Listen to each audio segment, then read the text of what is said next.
Integrative health is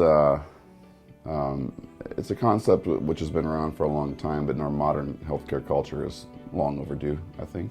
Sort of a recognition that beyond our concern about the physical ailments or structures, that other factors play into our health as well. So our thoughts, our emotions, our activity level, what we eat, how we move, how much we exercise, sort of this comprehensive view of health and inclusive view of health.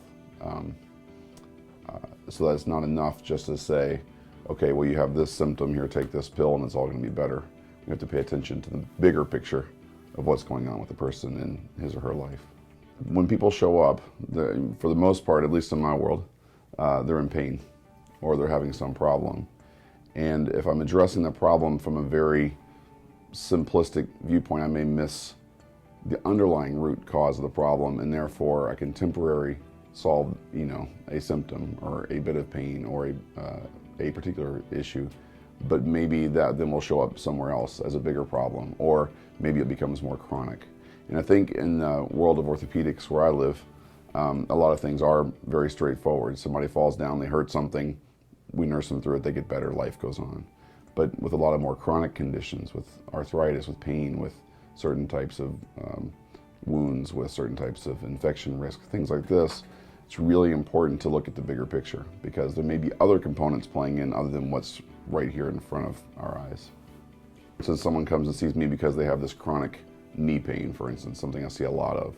I will often tell them, look, yes, the knee pain is an issue, but your knee doesn't exist in a vacuum. Your knee is attached to a larger system, which is the rest of your body. So anything affecting your whole body is going to affect this body part, this painful condition. Your body is also part of other systems. So you live in the world, you have family, you have community, you have other concerns. Yeah, you have stress. Stress is a big one that largely goes unrecognized because it is a part of life, but we sort of surrender to that way too easily. So things like massage therapy, craniosacral therapy. We teach meditation as a way to decrease stress and improve clarity of thought and quality of life. There's a number of modalities that can be included. Acupuncture is a very popular one, particularly for people with pain or emotional distress, things like that. So a lot of these therapies have been around for, thousands of years, and have purported benefits that now we're sort of scientifically and anecdotally seeing, yeah, this really works into our conventional model as well. So my hope is that at some point we will maybe lose the terms alternative and complementary and just call it all medicine.